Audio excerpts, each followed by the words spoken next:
ইতিমধ্যে এক্সাম ফিস জমা দেওয়ার কাজকর্মগুলো কিন্তু সম্পূর্ণ হয়েছে। আমাদের পরীক্ষার রুটিনও প্রকাশিত হয়েছে। পরীক্ষার রুটিন সম্পর্কে আমরা বিস্তারিত আলোচনা করে ফেলেছি। পরীক্ষার রুটিন সংক্রান্ত ভিডিওগুলির লিঙ্ক আমি ডেসক্রিপশন বক্সে দিয়ে দেবো, তোমরা চাইলে সেখান থেকে দেখে নিতে পারো। তো আজকের এই ভিডিওটিতে আমরা অ্যাডমিট কার্ড সম্পর্কে বিস্তারিত আলোচনা করব। দেখো, যে সমস্ত ছাত্রছাত্রীরা এক্সাম ফিস জমা করেছো, তোমাদের কিন্তু খুব দ্রুত অ্যাডমিট কার্ড সংক্রান্ত নোটিফিকেশন আসতে চলেছে। আর নোটিফিকেশন আসলেই আমরা তৎক্ষণাৎ ভিডিও করে কিন্তু তোমাদের সামনে উপস্থাপন করব। অ্যাডমিট কার্ড ডাউনলোড না করলে তোমরা কিন্তু পরীক্ষায় বুঝতে পারবে না। অর্থাৎ এক কথায় বলতে গেলে যারা এক্সাম ফিসটা জমা করেছো, তোমাদের অ্যাডমিট কার্ড আসবেই। আর অ্যাডমিট কার্ডে কিন্তু তোমাদের পরীক্ষা রুটিনটা সুন্দরভাবে লিপিবদ্ধ থাকবে। তো অ্যাডমিট কার্ডে দেখে নির্দিষ্ট রুটিন, দিনক্ষণ, সময়সীমা দেখে তোমরা কিন্তু পরীক্ষা হলে যেতে পারবে।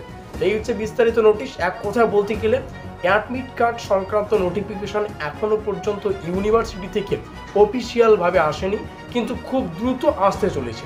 আর আসলেই আমরা তৎক্ষণাৎ ভিডিও করে তোমাদের সামনে উপস্থাপন করে দেব। আর যারা এখনো পর্যন্ত আমাদের চ্যানেলটিকে সাবস্ক্রাইব করোনি, এখনই সাবস্ক্রাইব করে দাও, যাতে করে পরবর্তী আপডেটগুলো অর্থাৎ অ্যাডমিট কার্ড কবে তোমরা পাবে সেটা তোমরা খুব দ্রুত জানতে পারো। আমাদের আজকের এই স্পেশাল ভিডিওটি এই পর্যন্তই।